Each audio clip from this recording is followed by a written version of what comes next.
come out and it's doing really well. Tell us more about like what was the purpose of this book and what got you writing this book? Okay, the purpose of the book has got many stories behind it actually. Because from the childhood, from the time I have had my own dreams, which was related to the spiritual things and coming from a spiritual family in terms of Brahmins from backwaters of Eastern UP. It is all there within me. I have seen this happening around me, the rituals, the prayers, and morning aartis and all those things. But then it actually happened for me when I went to Rishikesh in 1986, and there I realized that I had to share these stories because there were many things happening in my own conscious and subconscious mind. So I decided I have to do that. So that is the one basic purpose which was always there, but I got involved with my own corporate culture and the background and the business. I could not do it. So when I started my own business 5 years back, I had time to finish that journey. So that is the second way of looking at it. But the real purpose of my book is to go back to the people, the young generation, and who has let our heritage and Indian culture behind. They don't see the value in it, and that's the reason I'm coming from an old man like me. I wanted some young person to bring it to that level of understanding and that nuances which has to happen for a young people to get into it, because getting a younger generation into something is slightly difficult, but there's a threshold time, so which is what you are there for, and you've done a wonderful job actually. Thank you. So that's fantastic. So that is the purpose, to reach out to the young people.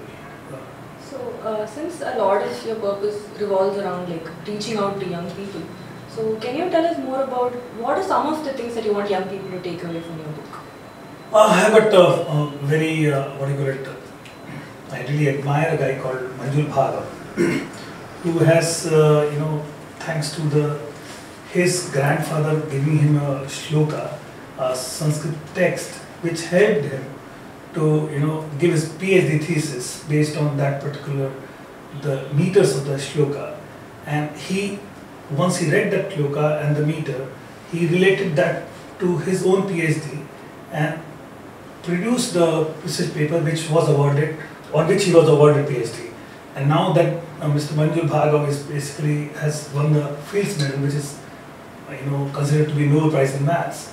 And that young boy can take something from our scriptures and the Sanskrit text and brings out a real life, a good paper, is something which I always wanted young people to go back, because there's a lot of stuff. You see, in our culture and in our Vedas, Bhagavad Gita, or Puranas, there are a lot of things which are positive, and people can take it forward to the experimental level, because our sages were basically, they were thought experimenters. This young generation the next generation had to do the experiment and do the calculation or mathematical proofs to bring the real results out, which has not happened. And sadly, that what happened, we only took the ritual part of it. No, my interest and my real purpose is that the young generation goes back to that and try that thought experiment into the physical or the mathematical experiment, bring out the results. But that's what Manjul Bhargava did, and that's what I want people to go back to. So, considering this is your first book and there are more books in the series to come, can you also tell us a little bit more about what plans you have for the Monkey? Okay, the Monkey is basically a 3-part series. The first one is Songs of the Mist, and the next one I have not named it, but next one, the other part is about a man's life from the beginning to the end. These 3 will totally encompass the life of Ashutosh. Right now, in this first book, I have talked about doing things, basically the Karma Yoga part of it. The next book, I'm already finished writing, which is getting to be published in November, we'll talk about the Jnana Yoga and Bhakti Yoga. And the third part is I'm still keeping safe, I don't want to go there right now telling about this, but yes, the whole life I've tried to bring out in these 3 books. And the running, the thread between all these 3 books is the Monkey, the monk who gives the key to the living in this practical world. So also like a lot of your the readers who have read the book have come out and said that it's a very different book, it's a unique book.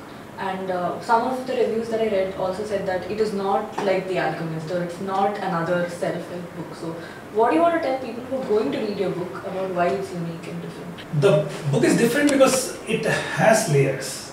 I've started with the love story part of it and the heartbreak and pain of Ashutosh, and that love story goes till there. If you want to read the book at that level, it's over. It's a love story. It's finished, and you can come out of it with the love story and the resolution of that love story. But then if you dig deeper and you start thinking about those things what I've said, what Monk has told or educated Ashutosh, or Kyaka has given it to Ashutosh, then you will start realizing there is a deeper layer which is as an undercurrent flowing throughout the book. And that is where I want my people to go. And what is another beautifully, okay, I'm saying myself beautiful, but another beautiful thing in my book has happened that all these characters, you can actually feel that each one of us have parts of it. I can be Kyaka, I can be Ashutosh. So all the characters are there within each one of us, and how deep you want to explore that character, that's what this book I personally feel is catering to, your own parts of different lives of these different people. So that's what I think is Okay.